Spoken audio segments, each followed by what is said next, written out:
Hey, Buck Nation, what's up? Buck you here, another video.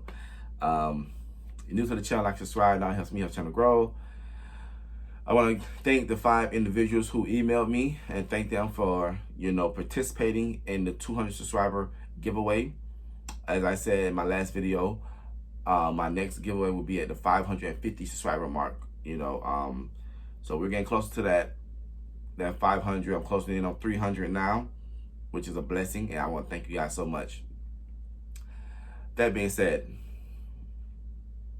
my game's on. I'm playing Dying Light 2, and it's not scary than Dying Light 1. If you guys are Dying Light fans, it's nice, but it's not Dying Light 1. I'm gonna play Dying Light 1 when I get done with this, but that's besides the point. So the Honeybadger, Tyrann Mathieu, has been linked, rumored, like Julio Jones, to the Buccaneers. But it's all it is. It's just links and rumors, and that's it. But I'm going to talk as if that rumor has some steam to it, So I'm going to make it a realistic possibility that Tyrann Mathieu is coming to the Buccaneers, okay? Now, chicken outside crowing. So, we remember Super Bowl. We played against the Chiefs. We won in 2020. I think it was Super Bowl 51. I'm not sure though. And about 6 seconds left in the half, in the second quarter, Brady hit Antonio Brown on a little slant crossing route, got a touchdown, and then Brady and Tyrann Mathieu got into a little spat, a little trash talking. Now, Tyrann Mathieu said he didn't want to talk about what Brady said, so we started speculating, was it, calling a B word? Was it something racial? Was it something,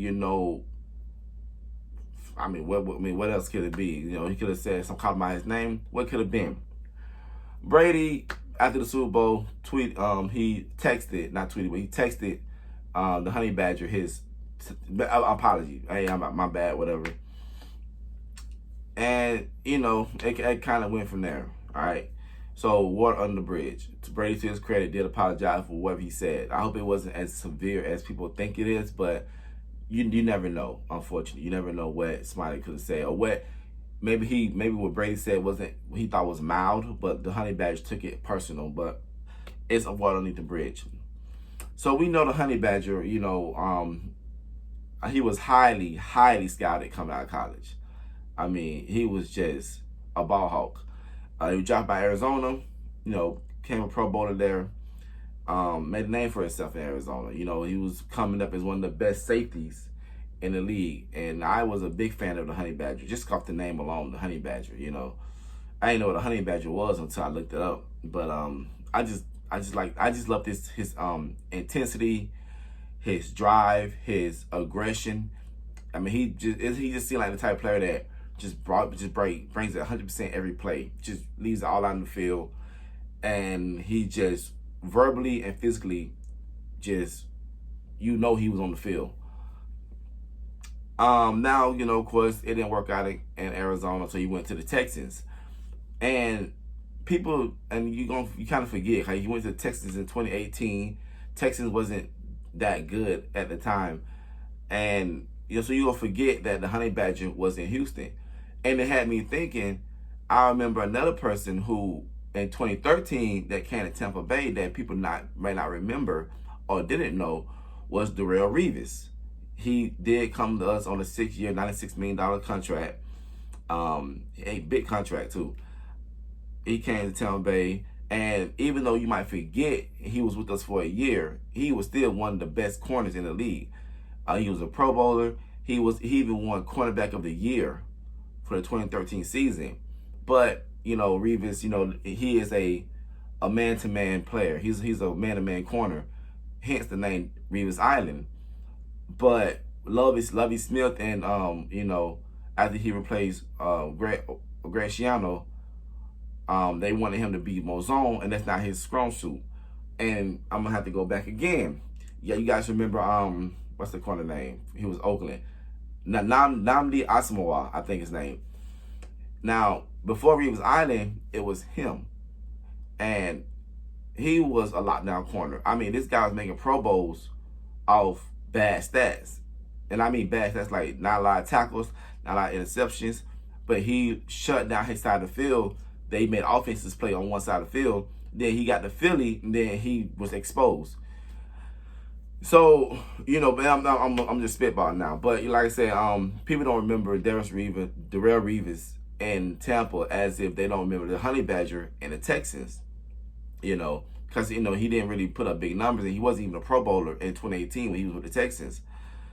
But you know, the Honeybadger, you know, if he comes to Tampa Bay, I'm mixed about it because yes, he's a name. He is a big name. And, you know, he is a star player still. You know, he is a Super Bowl champion, multiple time Pro Bowler, and he is definitely a leader of a locker room. He can definitely mentor the young players. But he can also, you know, Honeybadger is not, he still got a lot left in the tank. So he's going to cut into some snaps for our young player who we want to develop, such as Julio Jones. You know, he could cut into the Russell Gage catches or the Scotty Millers or the Bashard Perriman, or even Giovanni Bernard, you know, who was a running back. So, you know, it's kind of a mixed bag of emotion. I personally would love to have a Honeybadger just off name value alone because of what he brings. And, you know, such as Julio Jones, of what they bring. But then again, if I'm a young player on that team, I'm like, man, I'm trying to make myself known here. And if this guy's coming in, he's going to get a lot of snaps. So we're going to see how that plays out.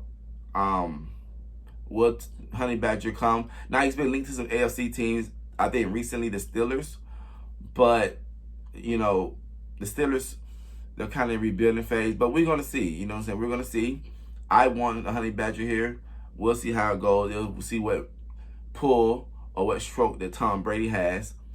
And we'll go for that. I'm sure that some guys are going to lobby for the Honeybadger, you know, most notably Mike Evans, Leonard Fournette. They're going to lobby for Mike Evans. So we'll see from there.